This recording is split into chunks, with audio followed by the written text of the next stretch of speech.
रहे हैं नया सवेरा। बिल्कुल, अब रुक करते हैं कुछ अन्य खबरों को और बात करते हैं नई दिल्ली के भारत मंडपम की, जहां जारी स्टार्टअप महाकुंभ का आज समापन होगा। प्रधानमंत्री नरेंद्र मोदी आज स्टार्टअप महाकुंभ में उद्यमियों और सभी हितधारकों को संबोधित करेंगे। प्रधानमंत्री ने कहा कि स्टार्टअप की दुनिया में भारत की प्रगति पिछले कुछ वर्षों में अभूतपूर्व रही है।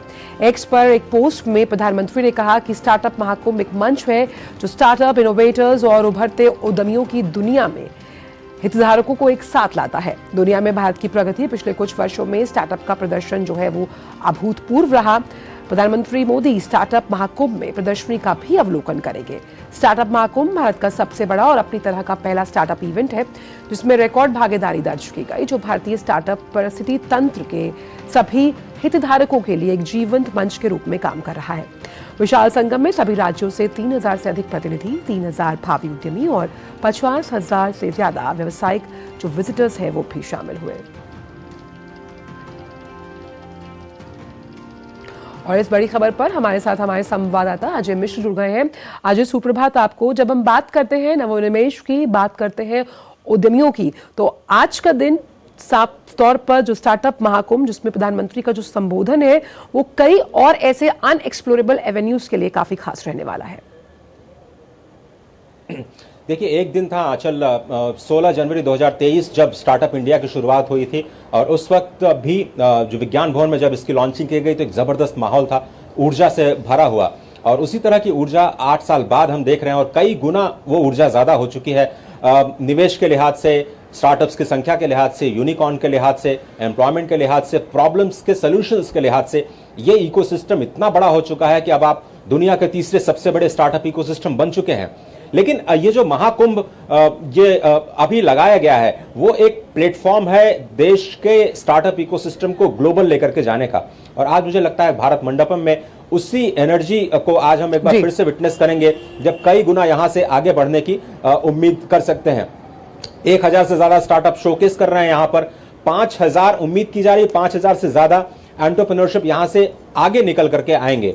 यूनिकॉर्न्स की संख्या में इजाफा होगा, निवेश की संख्या में इजाफा होगा, और डीप टेक जो कि बहुत बड़ा फोकस है, जो सेक्रेटरी हैं डीपीआईआईटी के, जो कि स्टार्टअप इंडिया मिशन को इस वक्त संभाल रहे हैं, उन्होंने कहा कि सरकार जल्दी ही नई स्टार्टअप पॉलिसी लेकर के आ रही है डीप टेक्नोलॉजी के लिए। तो आप देखेंगे कि न केवल फंड्स ऑफ फंड जो कि 10,000 करोड़ रुपए का शुरू किया गया था 2016 में, जिसका नतीजा अभी दिख रहा है कि करीब 56,000 करोड़ रुपए से ज्यादा का इन्वेस्टमेंट स्टार्टअप्स में हो चुका है। आपको नए फंड्स ऑफ फंड्स की घोषणा होते हुए दिखेगी, आपको नए यूनिकॉर्न्स बनते हुए दिखेंगे, और डीप टेक और एआई जो कि आज एक बज़वर्ड बन चुके हैं, वो आपके स्टार्टअप इकोसिस्टम का हिस्सा बनेंगे। मुझे लगता है क्रॉस द सेक्टर यही टेक्नोलॉजीज जाकर के सॉल्यूशंस लेकर के आएंगी ग्रैंड चैलेंजेस का। बिल्कुल अजय, इस बात में भी कोई दो राय नहीं है कि ये प्रधानमंत्री नरेंद्र मोदी का विजन है, उनकी जो सोच है और उनका जो सपोर्ट है, उसी के कारण आज स्टार्टअप्स इतना बेहतरीन करके दिखा रहे हैं। आज स्टार्टअप्स को इतना ज़्यादा एक तरह से कह सकते हैं कि बड़े बड़े प्लेटफॉर्म मिल रहे हैं। स्टार्टअप महाकुंभ की तो हम बात करें, पिछले कुछ वर्षों में जो प्रगति हुई है वो सभी ने देखी है स्टार्टअप्स की। बिल्कुल सही कहा आपने। और जो स्टार्टअप्स की सक्सेस का एक आंकड़ा सिर्फ ये है कि ये जितने भी देश के डिस्ट्रिक्ट्स हैं, कोई ना कोई स्टार्टअप हर एक जिले में कार्य कर रहा है। कल मैं अंडमान निकोबार में एक स्टार्टअप है, उनके साथ बात कर रहा था। वो वहां पर फूड वेस्टेज की समस्या जो होटल्स एंड रेस्टोरेंट्स में होती है और लोगों को खाना नहीं मिलता है, वो कैसे एक प्लेटफॉर्म पे लाते हैं और एनजीओस के साथ मिलकर के वो डिस्ट्रीब्यूट कराते हैं। अंडमान जैसे जगह पर ऐसे स्टार्टअप्स काम कर रहे हैं। राजस्थान में छोटे छोटे आर्टिसांस को जोड़ने के लिए जो एसएचजीज हैं, सेल्फ हेल्प ग्रुप्स हैं, जो कोऑपरेटिव ग्रुप्स हैं, जो फूड प्रोड्यूसिंग ऑर्गेनाइजेशंस हैं, उनके प्रोडक्ट्स को ले आने के लिए ई कॉमर्स के नए नए प्लेटफॉर्म्स बन रहे हैं। ये छोटे छोटे उदाहरण है जो आपको टायर 2 टायर 3 सिटीज से मिल रहे हैं। और आप देखिए 2022 में $25 बिलियन का इन्वेस्टमेंट हुआ था। 2023 में बहुत ही मुश्किल रहा कोविड की वजह से, और उसके बाद हमने देखा कि एक विंटर दिखाई दिया, ठंड आ गई, लेकिन अब लगता है वो $7 बिलियन की जो ठंड थी वो बर्फ पिघलनी शुरू हो गई है। और ये महाकुंभ बहुत बड़ा एक प्लेटफॉर्म साबित होगा वापस इन्वेस्टमेंट खरीदने के आकर्षित करने के लिए। और ये जो बहुत बड़ा महाकुंभ है, इसमें इन्वेस्टर्स भी हैं, एक्सेलरेटर्स भी हैं और स्टार्टअप्स भी हैं। यहां से कोई न कोई बड़ी एनर्जी और एक बड़ी क्रांति आपको जरूर आज आती हुई दिखाई देगी। अजय, अगर इस बार के विषय की बात की जाए तो विषय रहा भारत इनोवेट्स, जिसमें मेंटरशिप प्रोग्राम की हम बात कर रहे हैं।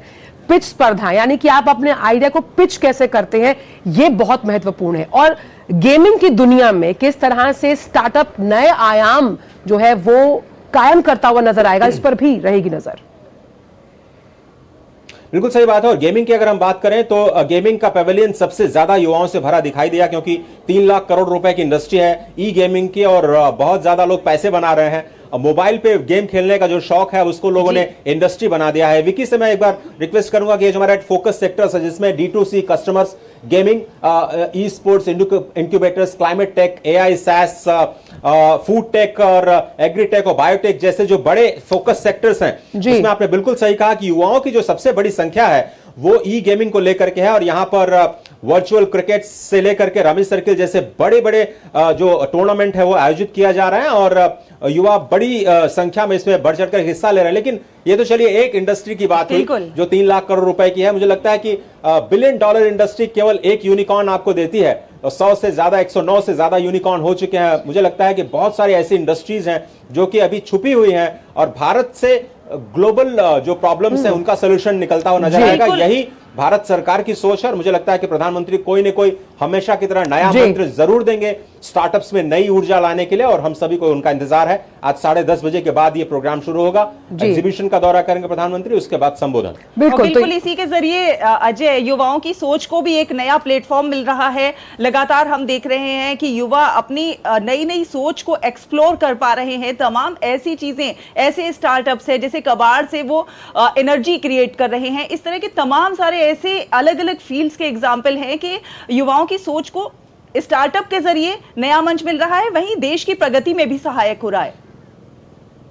बहुत बहुत शुक्रिया अजय। ये केवल माइंडसेट की बात है। आपने बिल्कुल कहा कि जो माइंडसेट है, माइंडसेट में चेंज हो रहा है कि आपको एम्प्लॉयमेंट लेने वाला नहीं, आपको रोजगार देने वाला बनना है। और स्टार्टअप इकोसिस्टम उसी एक बड़ी समस्या का समाधान है कि आपके शहर में, आपके गांव में, आपके नगर में जो ये बड़े चैलेंजेस हैं, चाहे वो आपके मूलभूत सुविधाएं को हो, इंफ्रास्ट्रक्चर की हो, ईज ऑफ लिविंग को प्रमोट करने के लिए स्टार्टअप सॉल्यूशंस कैसे कम खर्चे में एक बड़ा सॉल्यूशन दे सकते हैं, यही माइंडसेट इस स्टार्टअप इकोसिस्टम ने, स्टार्टअप इंडिया प्लेटफॉर्म ने बदला है। और टायर 2, टायर 3 सिटीज से ऐसे सॉल्यूशंस का आना और उसके बाद ग्लोबल प्लेटफॉर्म मिलना, यही सरकार करती है, प्लेटफॉर्म देती है, सबको एक साथ लेकर के आती है, और ये इकोसिस्टम खुद ब खुद अपने नतीजे जमीन पर दिखाता है। बिल्कुल, और इसीलिए मुझे याद है कि जो चीफ इकोनॉमिक एडवाइजर है उनका कहना था कि टियर 2 सिटीज से सबसे ज्यादा स्टार्टअप्स के जो हमने उभरते हुए कई ऐसे लोग देखे हैं, कई ऐसे युवा देखे हैं, ये बहुत ज्यादा महत्वाकांक्षी भारत को मल्टीलैटरल फोरम्स पर एक ऊंचे कद के साथ खड़ा करता है। बहुत बहुत शुक्रिया अजय इन तमाम जानकारियों को हमसे साझा करने के लिए।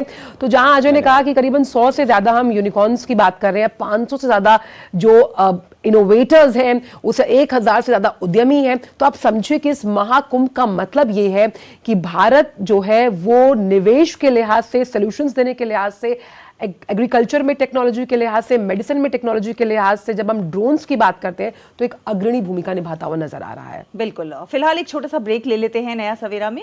खबरों का सफर जारी रहेगा आगे भी, आप देखते रहिए DD न्यूज।